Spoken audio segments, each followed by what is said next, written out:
राम राम मंडळी. कलियुगाचा वारा या युट्यूब चॅनल मध्ये आपलं स्वागत आहे.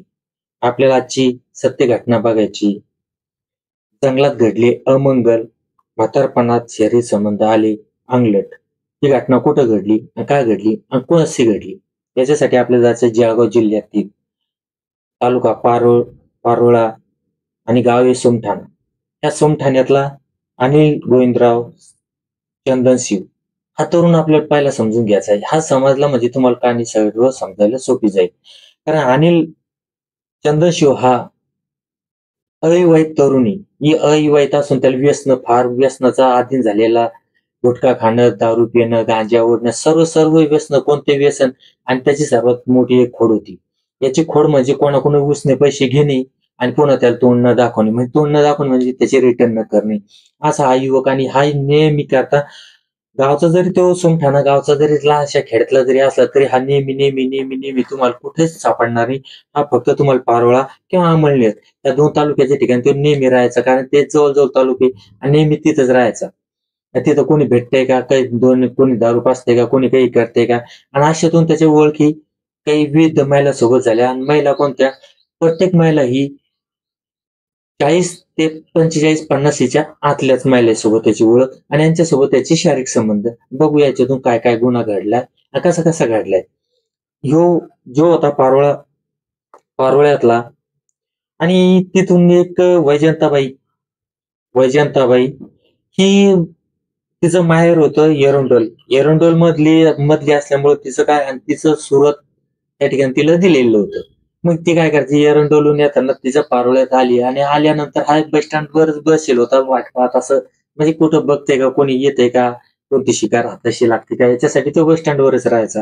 त्या टायमाला भोई वैजंताबाई भोई या तिथं आल्या. आल्यानंतर यांची नजरावर नजर झाली. यानं विचारलं कुठल्या काय, आणि त्यांची ओळख होता होता त्यांचं नंबरची देवाणघेवाण झाली, ओळख झाली आणि त्यांचा कार्यक्रम धकून गेला.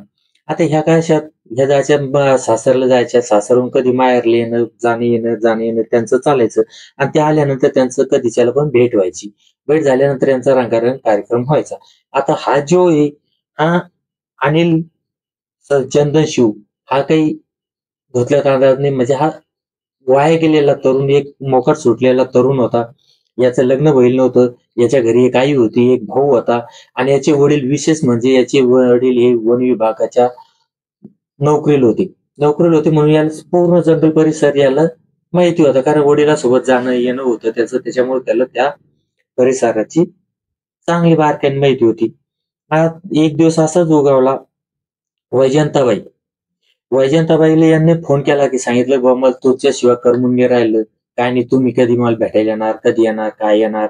मला पाहिजेत," असं तसं. आता इथं हे अविवाहित होतं. अविवाहित म्हणजे असं टुकार म्हणल्यावर त्याचं कोणी लग्न लावणार नव्हतं. लग्न होणारच नव्हतं. कोण याला पोरगी देणार आहे? म्हणून हे असं टुकारमाने फिरायचं आणि अशाच म्हाताऱ्या-कोताऱ्या बाया सांभाळायचं. आता ही काय 45, 44, 45 वर्षाची वैजंताबाई. आता हिच्या पण घरी काहीतरी प्रॉब्लेम असेल त्यावेळेस ही पण इकडं एक पोराच्या वयाच्या याच्यात तर ते गुरफटली. आणि एक दिवस असा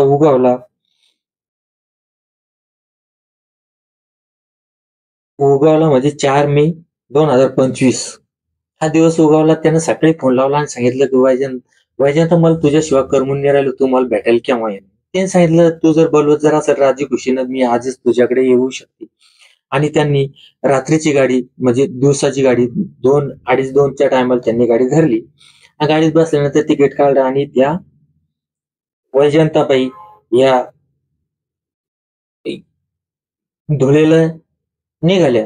धुळेच्या बस स्टँडवर. आणि हा पण मग अनिल गोविंद चंदनशिव हा पण तिथं हजरच होता. कारण त्यांना माहित होतं की आपल्या हातात जमीन येणार आहे, आपल्याला ती जमीन नांगरायची. याच्यात मनात काहीच नव्हतं. मग ती धुळ्याच्या बस स्टँडवर आली. आता त्याला उतरल्यानंतर ते रात्रीचे वाजले होते. अंदाजे 2 ते 2:30चा टाइम असेल. त्यावेळेस त्या बसमधून उतरल्या. त्यांनी फोन लावला, "अरे कुठे आहे तू?" ते सांगितले, "इथंच मी आलो." 2:30च्या टायमाला ती भेट झाली. 2:30च्या नंतर त्यांनी 2-3 घंटे त्यांनी एकमेकाला गोड गोष्टी, गोल गोल गुलाबी अशा गोष्टी रंगल्या. आणि नंतर सांगितलं की आपल्याला जायचंय आता गावाकडे. गावाकडे जायचं म्हणल्यानंतर त्यांना जायचं होतं सोमठाणेला. पण त्यांना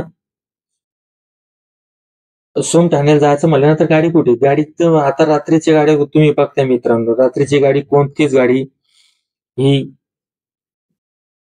मधात छोटे छोटे स्टॉप घेत नाही, फक्त तालुक्याचे स्टॉप घेतात आणि मोठाले स्टॉप घेतात. तशीच त्यांना सापडली गाडी चोपडा. धुळे ते चोपडा जाणारी गाडी सापडली. त्यांनी कंडक्टर सोबत गेला आणि सांगितलं की साहेब आम्हाला जाणवी या गावात उतरायचंय. त्याने सांगितलं तिथं गाडी उभी, जाणवीला उभी राहत नाही, कारण ते खेडेगावी जाणवीला उभी राहत नाही. तरी त्यांना सांगितलं नाही नाही, तुम्ही असं करा म्हणे, आम्ही अमळनेरचं तिकीट घेतोय पण आम्हाला जाणवीत. ठीक आहे, मग कंडक्टरला काय घेणं देणे, समोरचं तिकीट काढा आणि अगोदरही उतरा. तसे ते जाणवीला उतरले. सकाळी दिवस निघायच्या आत उतरल्यानंतर यांनी काय केलं, लगबगीनं तिला सांगितलं की बाबा आपल्याला कार्यक्रम करायचा आहे, त्यासाठी ते जंगलाच्या दिशेनं दिवस निघायच्या आतच, कोणी उठायच्या आतच ते गाडीतून उतरले आणि जंगलाच्या झाडे झुडपात गेली. आता याच्या मनात काय येईल होतं तुम्हाला मी सांगतो, ज्यावेळेस ती आली त्यावेळेस तिच्या अंगावरचे दागिने याच्या मनात आले, याच्या नजरेत खटकले. आणि याच्यावर पहिलेच उधाऱ्या म्हणजे भरपूरच, मुलं ऐकून घेतील, बाय ऐकून घेतील, किती उधाऱ्या होत्या त्याचा मेळ नाही. यानं काय केलं, यानं तिथं नेलं, मस्तपैकी पूर्ण कपडे काढाकाढी झाली, मस्त रंगारंग कार्यक्रम झाला. लय दिवसाचे दोन शरीर होते, हे एकमेकाला भिडले, एकदम तृप्त झाले. तृप्त झाल्यानंतर पुन्हा त्यांनी एकमेकांनी स्वतःचे कपडे सावरले. सावरत असताना यांना आतमध्ये जंगलात नेलेलं होतं त्यांना. आणि त्यानं बघितलं त्याच्या अंगावर. आणि ती बेसावध असताना शेजारी पडलेला एक लाकडी दांडका होता. आणि तो दांडका बरोबर मागून जो लहान मेंदू असतो याच्यावर टोला दिला. टोला दिल्यानंतर त्या जागीच कोसळल्या. काही न बोलायच्या आत त्यानं लाकडी टोल्यानं जोपर्यंत त्यांचा श्वास बंद होत नाही तोपर्यंत त्यानं मारहाण केली. आणि त्या जागेवर मृत्यू झाल्यानंतर त्यानं काय केलं, बघितलं की आता वैजयंताबाई गेली. वैजयंताबाईच्या अंगावरचे दागिने काढले. पिशवी चेक केल्यानंतर त्यानं त्या पिशवीत त्याला ती रोख रक्कम 30,000 रुपये सापडली. त्यानं ते 30,000 घेतली आणि ते दागिने घेऊन तो अमळनेरला गेला. आणि अमळनेरला गेल्यानंतर त्यानं एका सराफा बाजारात जाऊन एका सोनाराच्या दुकानात ते सोन्याचे दागिने विकले. ते विकले 40,000, आले 70,000 रुपये. 70,000 रुपये आले. मग उधारी द्यायच्या नाही, उधारी द्यायलाच नाही, असेच उडाउडीचे पैसे उडवले. आणि त्यानं काय केलं, पुन्हा काही दिवसानंतर त्याला आता आता हे नाव घ्यायला जरा आपल्या परिचयाचे नाव नसल्यामुळे जरा अवघड वाटतात. आता ही मुस्लिम महिला, आता तिथली काय अमळनेर मधली पारोळा तालुक्यात अमळनेर मधली एक महिला होती. ती महिला म्हणजे कसली होती की ती भीक मागायची भिक्षिका महिला भीक मागायची आणि आपला उदरनिर्वाह चालवायची. तिचं नाव आहे शेना बेन शेख. शेना आहे ही होती 45 वर्ष गटातली. आता ही काय करायची, आपल्या याच्यात भीक मागायची, दुकानाच्या पुढे जायची, बस स्टँडवर जायची आणि भीक मागायची आणि आपला उदरनिर्वाह करायची. आता तुम्हाला माहिती, कोणी झालं तर 1-2 रुपये काही भीक देत नाही, 5 ते 10, 20 असे रुपये भीक देतात. असेच भिकाचे पैसे करता करता तिनं 70-80 हजार रुपये जमविले होते. पण यानं काय केलं होतं, यानं पण तिच्यावर लाईन मारली होती, यानं पण तिला प्रेमिका बनवलं होतं. प्रेमिकेच्या नावाखाली यानं काय केलं, तिच्याकडून 70,000 रुपये उसने घेतली. आता तुम्ही विचार करा, 70,000 रक्कम लहान नाही. आता यानं टप्प्याटप्प्याने घेतले होते. तिने सांगितलं तू टप्प्याटप्प्याने दिलेली आहे ना, तू टप्प्याटप्प्याने माझी रक्कम मला परत कर. पण हा काय करायचा, उडवाउडीची उत्तर द्यायचा. आता याला काय झालं, ही घटना जी 4 मे आणि 5 मेला घडली होती, त्यानं जी वैजयंताबाई याला मारलं होतं, तर ही मे पूर्ण संपून गेला तरी याची घटनेचं कुठं वाच्यता झाली नाही, कुठं काहीच नाही. त्याला असं वाटलं, अरे यार, आपण जी वैजयंताबाई मारले असं जिचं पण कांड करून टाकू, म्हणजे आपल्याला पण काही कोणी मागणार नाही, कारण आपला एक खून पचला, हा पण दुसरा आपला खून पचलच. त्याच्यामुळे त्यानं सांगितलं, त्यानं जास्त त्याच्यावर दबाव टाकला, माझे पैसे दे, नाहीतर मी तुझ्यावर बलात्काराचा गुन्हा टाकेल. कारण की त्याचं पहिलेच लफडं होतं, लफडं असल्यामुळे त्यांना काहीच अडचणच नव्हती. आता शेना बेन ये शहानं त्याच्यावर धमकी दिली. त्यानं सांगितलं, त्याच्यामुळे आता हिनं जर बलात्कार केस टाकली तर आपलं हत्यार गळून पडलं आणि आपलं सगळं आयुष्य संपलं, आपण जेलमध्ये साडणार आहे. त्याच्यामुळे त्यानं सांगितलं, बाबा तुम्ही पैसे देतो, फक्त तू माझ्यासोबत चाल म्हणल्यानंतर त्यानं दिवस होता 19 जून 2025 रोजी त्यानं शहाना बेन शेखला आपल्या टू व्हीलर गाडीवर बसवलं. गाडीवर बसवून त्यानं घेऊन चालला, अमळनेरच्या जंगलात घेऊन चालला. जंगलात घेऊन जात असताना त्याच्या एका मित्राला दिसला की अरे यानं कोणती तरी एक मुस्लिम बाई आहे, याच्या गाडीवर बसली आणि यानं खूप चालवली. कारण याची थोडी सगळ्या मित्रमंडळीला माहित होतं की याला फक्त कोणीच आवडणार नाही, याला फक्त 40च्या समोरच्याच बाया जास्त आवडतात. आणि याला पण एक कळून चुकलं होतं, 40च्या समोरच्या बाया या जास्तीत जास्त शारीरिक सुखासाठी आसुरलेल्या असतात आणि त्यांना पण प्रेमाच्या झोक्यात घेऊन त्यांना फसवणं खूप सोपं असतं. आणि त्याच्या अंगावरचे कोणते, आता तुम्ही बघताय सोन्याचे भाव काय झालेले, लाखाच्या पुढे सोनं गेले.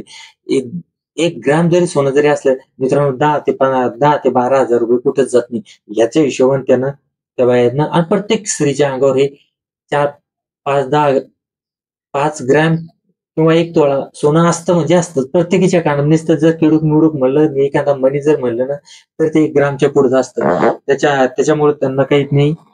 आणि त्यानं काय केलं, त्यानं त्या महिलेला नेलं आणि त्याचा मित्र पण त्यानं बघितल्यानंतर त्यानं त्याच्या मित्राच्या मागे गाडी लावली. त्यानं विचारलं कोण आहे, त्यानं सांगितलं असं असं आहे, आपल्याला थोडं हे करायचंय, छान करायचंय. त्याने मग मी पण येतो. तिला विचारलं, हा ठीक आहे, मग चला म्हणे. आता ती काय भिक्षुका महिला, तिचं काही हे नव्हतं. दोघ जण गेले, त्यांनी नांगापुंगा कार्यक्रम झाला. झाल्यानंतर तो मित्र बाजूला गेला आणि यांचा नांगा कार्यक्रम सुरू झाला. मस्त भिल्डे गिल्डे. आणि तिने सांगितलं की तू आता माझे पैसे दे. तू म्हणला होता जंगलात आल्यानंतर कार्यक्रम झाल्याबरोबर मी तुला पैसे देतो, आता तू माझे पैसे दे. त्यावेळेस त्यानं आणागुणा केला की बाबा पैसे नाही, असं नाही तसं नाही, तुला काय करायचं असं तसं. ते सांगितलं मी पोलीस स्टेशनला जाऊन तुझ्या नावाची कंप्लेंट करणार आहे, कारण की तू माझ्यासोबत शारीरिक संबंध केले. आता तुझा पुरावा पक्का माझ्याजवळ आहे, मी पोलीस कंप्लेंट करील. एक तर माझे पैसे दे, नाहीतर एक तर हे कर. यानं तेच बघितलं आणि बघितल्यानंतर त्यानं शेजारी पुन्हा पण पडलेली एक गाडी उचलली आणि तिला मारण्याला सुरुवात केली. पण तिनं दांगडू केला. दांगडू केल्यानंतर याचा जो अनिलचा मित्र बाजूलाच उभा होता, तो पळत आला आणि त्यानं गाडी सुरू केली आणि त्या बाईला गाडीवर बसवलं आणि अमळनेरला घेऊन गेला. अमळनेरला घेऊन गेल्यानंतर ही घटना 19 जूनला घडली. मग तिनं काय केलं, जर डोक्यात जखम होती, खूप लागेल होतं, तिनं पोलीस स्टेशनकडनं जाता तिनं पहिला दवाखाना केला. दवाखाना केल्यानंतर तिनं 27 जून ह्या दिवशी 2025 ती सुट्टी झाली. तिनं अमळनेर पोलीस स्टेशनला कंप्लेंट केली की मला गोड बोलून माझं जंगलात नेलं आणि यानं माझ्यासोबत शारीरिक संबंध केले आणि मला जीव मारण्याचा प्रयत्न केला. तिथं पण अमळनेर पोलीस स्टेशन मध्ये अनिल गोविंदा चंद्रशिव याच्या विरोधात गुन्हा दाखल झाला. आणि त्याच्यानंतर पुन्हा पण त्याच्या मनात हिनं पण आपलं काही केलं नाही. 4-5 दिवस झाले. त्याच्यानंतर त्याच्या मनात 4-5 दिवस झाले. आता त्याच्या मनात 19 जूनला गुन्हा घडला, त्यानं काही कंप्लीट केली नाही, त्याला काही कोणाचा फोन घेऊन आला नाही. त्याच्या मनात आता आपण पण वाचलो. आणि त्यानं पुन्हा पण एक शोभाबाई, वय वर्षे 48, बघून घ्या, वय शोभाबाई यांच्या मृत्यूमुळेच सर्वात मोठा ह्या केसचा उलगडा झालेला आहे. बघा हे काय होते याच्यात. त्या शोभाबाई ह्या काय करायच्या, ह्या उंदीरखेडा, पारोळा तालुक्यातील उंदीरखेड हे गाव आहे, ह्या गावच्या त्या मूळ रहिवाशी होत्या. आणि त्या काय करायच्या, पारोळ्याच्या 4 घरचं धुणी भांडी करायच्या आणि त्यांच्यातून त्याचा उदरनिर्वाह चालायचा. आणि त्यांचा एक नाद होता की सोनं घ्यायचं आणि अंगात घालायचं, सोनं घ्यायचं अंगात घालायचं, असं त्यांचं हे होतं. आणि त्या त्या पण शोभाबाई पण या जो अनिल गोविंदराव चंदनशिवे याच्या पण प्रेमात ह्या अडकेल होत्या. मग त्यांनी काय केलं, शोभाबाईला त्यानं 24 जून 2025 रोजी सांगितलं की बाबा मला तुम्ही लय खूप आवडताय, मला तुम्ही आवडताय. आता आवडतं म्हणजे मला आज तुमच्यासोबत शारीरिक संबंध करायचे, मला करमून नाही राहिलं, हे नाही ते नाही. गोड गोड बोलला आणि सांगितलं की मला आज शारीरिक संबंध करायचे. दिवस होता 25 जून 2025. आता यांना काय केलं, 24 जून 2025ला जंगलात नेलं. जंगलात नेलं आणि जंगलात नेल्यानंतर त्यांना काय केलं, सोमठाणे त्या शिवारात जंगलात नेला. पुन्हा त्याच जंगलात नेला आणि त्यांना सांगितलं की बाबा आता आपल्याला कार्यक्रम उरकायचा. उरकायचा म्हणल्यानंतर आता पहिल्या 2 केशी दाबल्या, आता ही पण केस दबतीच. आणि हिच्या अंगावर जास्त सोनं होतं पहिल्या दोघीपेक्षा. पण पहिली जी होती असे, हिच्या अंगावर काहीच नव्हतं, फक्त तिच्या जवळचे 70,000 रुपये घेतले होते. आणि जी बाई जनताबाई होती, हिच्या जवळचं सोनं एकूण आपल्याला 70,000 रुपये मिळाले आणि हिच्या अंगावर तर जास्त सोने, इथं आपल्याला जास्त पैसे भेटतील. या हिशोबाने त्यानं 24 जून रोजी त्यानं जंगलात नेलं. जंगलात नेल्यानंतर मस्त कपडे काढून नंगा-पुंगा कार्यक्रम झाला. 2 अतृप्त आत्मे तृप्त झाले आणि मस्त घासून-घुसून कार्यक्रम केल्यानंतर यानं काय केलं, यानं पण इथं काही दांडकं-गिंडकं काही नव्हतं. यानं झाडं-झुडपं दाट होते. इथं दगड बघितला आणि ती कपडे घालत असताना किंवा घालणं झाल्यानंतर त्या बेसावध होत्या आणि खाली बसेल असताना यानं मागून घेतला आणि मागून दगड त्यांच्या लहान मेंदूवर असा जोराने फेकला मोठा दगड आणि त्या क्षणार्धात कोसळल्या. कोसळल्यानंतर यानं पुन्हा 2-3 दगडं घेतली आणि वरून तोंडावर टाकली. आणि तोंडावर टाकल्यानंतर आपलं जे पोतं असतं ना प्लास्टिकचं, त्या पोत्याने त्यांचा चेहरा झाकला आणि त्याच्या अंगातले, कानातले सगळे दागिने घेऊन तिथून तो फरार झाला. फरार झाल्यानंतर त्यानं काय केलं, पुन्हा अमळनेरला गेला आणि तिथं एका त्याच सोनाराकडे त्यानं ते दागिने विकले. त्या दागिन्याची किंमत त्याला ₹90,000 आली. म्हणजे याला फक्त पैसाच दिसू लागला, कारण फोन केलाय आणि पण एक लक्षात ठेवा, नीती ही गोष्ट आवर्जून असते. नीती ही वरून बघत असते तुम्ही काय करता काय नाही. आता याची पायलीच भरली. याची पायली भरल्यानंतर याचं काय झालं, दुसरा दिवस 25 जून रोजी उजाडला. आता आपल्याकडचे गावाकडचे गुराखी आपले गाई म्हशी घेऊन चांगलं चारायला घेऊन गेले. चारायला घेऊन गेल्यानंतर एक ढोरं बुजाडायला लागले, असे गाई म्हशी बुजाडल्यात. ते तर गुराख्यानं पाहिलं, वास पण येतोय आणि काहीतरी हे त्यांना एका महिलेचा मृतदेह तिथं दिसला. त्यांनी सांगितलं, "अहो साहेब, गावच्या पोलीस पाटलाला कळवलं. पोलीस स्टेशनला पारोळा पोलीस स्टेशनला कळवलं. पारोळा पोलीस स्टेशननं इतकं जबरदस्त काम केलं, की रात्रीच्या 10 वाजता त्यांना फोन केल्यानंतर पोलीस हे पारोळा पोलीस स्टेशनचे कर्तव्यदक्ष पोलीस हे रात्री 12ला आले. त्यांनी बघितलं, बारकाईने चौकशी केली आणि फॉरेन्सिक टीम बोलवली. कारण की याच्यात कोणत्याही पद्धतीचं त्यांना याच्यात काहीच कोणी पकडायचा होता. आता त्यांनी ते जिथं घेतलं, ज्यावेळेस त्यांचं आधार कार्ड वगैरे त्यांच्याजवळ काहीच नव्हतं. तर त्यांनी काय केलं, आता गावचे जे ग्रुप असते त्या ग्रुपवर त्या महिलेचे फोटो काढून त्या साडीचं वर्णन वगैरे हे व्हायरल केलं. व्हायरल केल्यानंतर व्हायरल झाल्यानंतर सगळीकडे असं असं सगळीकडे त्यांनी व्हायरल केलं. व्हायरल केल्यानंतर कोणीतरी सांगेल बाबा या महिलेची ओळख होईल, असं होईल, तसं होईल. पण मग त्यांना काहीच कळेना. तर तर त्यांना एक एक दिवस 28 जून रोजी गोपाल रघुनाथ कोळी, नोंदीरखेड इथला एक युवक आला आणि त्यानं सांगितलं, की "बुवा तुम्ही जे WhatsAppला जे SMS फिरतोय, हा वर्णन माझ्या आईच्या मिळतं-जुळतंय, कलर पण मला बघायचंय." त्यांना ज्यावेळेस फोटो बघितले आणि बॉडी बघितली, त्यावेळेस त्यांना ओळख पटली. त्यांची आई होती. ज्यावेळेस त्यांना माहिती दिली, वरीलप्रमाणे माहिती दिली, की पारोळा इथे जाऊन 4 घरचे धुणी-भांडी म्हणे, "मग तू 2-3 दिवस कुठं होता?" त्यावेळेस त्यानं सांगितलं, "शेजारी राज्य आहे गुजराती. गुजरातमध्ये मी माझ्या वैद्यकीय याच्यासाठी कारणासाठी गेलेलो होतो आणि आज घरी येऊन बघतोय माझी आई घरी दिसून नाही आली. म्हणून मग मी तुमच्याकडे आलो आणि हे वर्णन, हे माझीच आई दिसते." ज्यावेळेस हे कळाल्यानंतर पोलिसवाल्यांनी त्याचा मोबाईल घेतला आणि सिव्हिलियन्सला टाकला. नंबर तपासले. नंबर तपासल्यानंतर आपला जो अनिल गोविंद चंदनशिवे याचे वारंवार कॉल येईल दिसले आणि त्यांनी त्याला संशयित आरोपी म्हणून पकडण्यासाठी प्रयत्न केला. तर हा आहे ना, हा पळून जाण्याच्याच मार्गावर होता. कारण धुळ्याकडे तिकडे पळून जायचं होतं त्याला. त्याला म्हणजे तो पळून जाण्याच्या स्थितीत होता. त्याला 28 जून रात्री 2:30-3 मध्यरात्री म्हणजे याला पकडलं.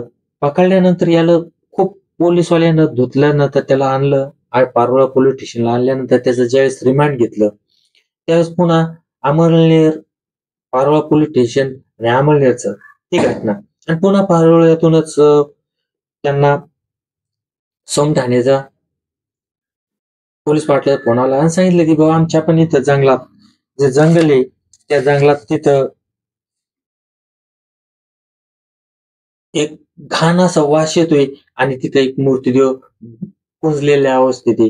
ज्यावेळेस पोलीस तिथे गेले, ज्यावेळेस त्यांनी चौकशी केली, त्यावेळेस त्यांच्यात तिथं एक आधार कार्ड सापडून आलं आणि त्या आधार कार्डचा पत्ता सुरतचा होता. त्यावेळेस त्यांनी त्या सुरतला फोन लावून पोलीस स्टेशन सदर चौक बाजार पोलीस स्टेशनला फोन लावल्यानंतर त्यांना तिथं कळालं, की त्यांचे पण 19 मे 2025ला तिथं पोलीस कंप्लेंट येईली म्हणे. वैजंताबाई ह्या गेल्यात. त्यांनी सांगितलं, की वैजंताबाई इथं येईली. त्या पण वैजंताबाईचा फोन नंबर सिव्हिलियन्सला नंबर चेक केल्यानंतर तिथं पण ह्या अनिल चंद्रशिव याच्यासोबतही त्यांचे कॉल रेकॉर्ड सापडली आणि त्याच्यातून असा हा दुहेरी मर्डर आणि एक हाफ मर्डरची केस उलगडा झाला. कारण इथं बघून घ्या, इथंही पुन्हा पण या घटनेतून असं एक सिद्ध झाले मित्रांनो, अतिवासना संकटात नेतीच. बघून घ्या, या तिशीच्या समोर पासून 45, 50, 55 पर्यंत या महिलांना काय झालंय काही कळून नाही राहिले. कारण यांच्यातला सेक्स काय उफळून येऊन राहिला आणि काय होऊन राहिलं. आणि हा जर सेक्स जर नसता, सेक्सला आवर जर घातला असता, ही घटना घडली नसती. त्यासाठी मित्रांनो, जर सेक्स जर कंट्रोल होत नसेल, याच्यासाठी 2-3 उपाय आहे. त्याच्यासाठी एक तर कोणा देवाची भक्ती करा, एक तर नवनाथाची भक्ती करा किंवा गुरुदत्ताची भक्ती करा किंवा महादेवाची भक्ती करा. आणि त्या भक्तीत मन रमवा, ऑटोमॅटिक तुमच्यातला काम हा दाबला जाईल आणि तुम्ही ह्या असल्या गुन्ह्यापासून वंचित राहसाल. या निमित्ताने मी तुम्हाला एवढंच सांगू शकतो, याच्यातून आपण एकच शिकायचं, कधीच कोणाच्या प्रेमात पडायचं नाही. प्रेमात पडलं तिथं क्राईम होतोच. कोण कसं भेटल हे सांगू शकत नाही. इथे दलिंदर भेटलं, तुम्हाला एखादी दलिंदर बाई पण भेटू शकते, एखादी दलिंदर पोरगी पण भेटू शकते, की जी तुमचा काटा काढू शकते. लक्षात ठेवा मित्रांनो, कधीच्याला पण ह्या प्रेम प्रकरणापासून सावध राहा. ह्या लफड्यात पडू नका. लफड्यात पडलं, एक दिवस मीच तुमची कहाणी माझ्याच युट्यूब चॅनलवर नावानिशी आणि चांगली रंगून रंगून सांगितल्याशिवाय राहणार नाही. लक्षात ठेवा, जर स्टोरी आवडल्यास लाईक करा, कॉमेंट्स करा आणि आपलं कलियुगाचं वारा हे युट्यूब चॅनल सबस्क्राईब करा. जय हिंद, जय भारत, जय महाराष्ट्र.